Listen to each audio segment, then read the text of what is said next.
Meron bang epekto on taxpayer payments? Do you think it will affect people in terms of paying their taxes? Dahil marami na didismaya, daming mga rally, daming mga ano.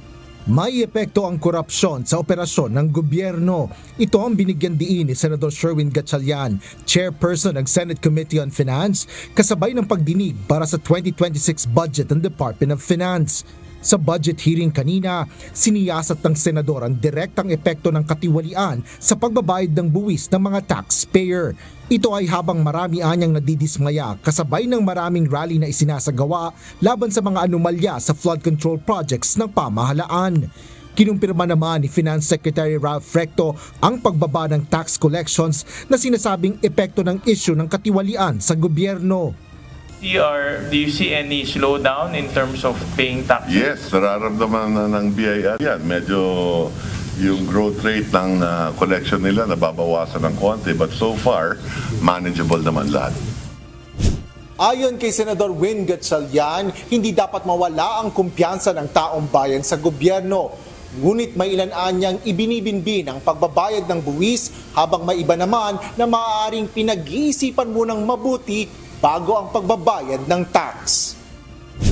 Kinuwestiyon naman ni Senador J.V. Ejercito ang mga agresibong hakbang ng BIR na layong mapalaki ang kita ng pamahalaan para sa priority programs ng gobyerno.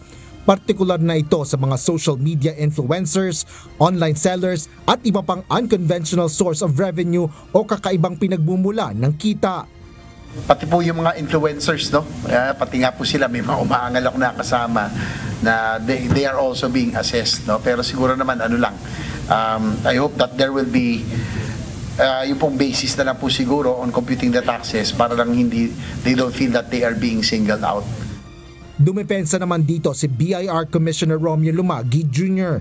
Aniya, nagpatupad muna sila ng education drive nang tumaas ang mga online transactions lalo pa noong nagkaroon ng pandemic.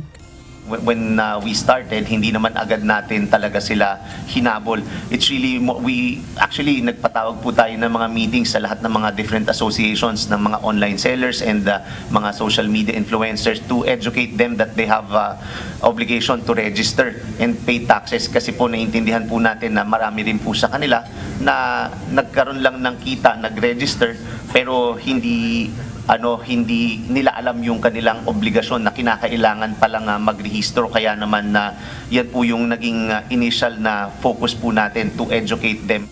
Sa kabila nito, inilahad ng BIR na may iba pa ring hindi nagre-rehistro dahilan ng pagsasagawa nila ng official audit sa mga kaukulang online entity.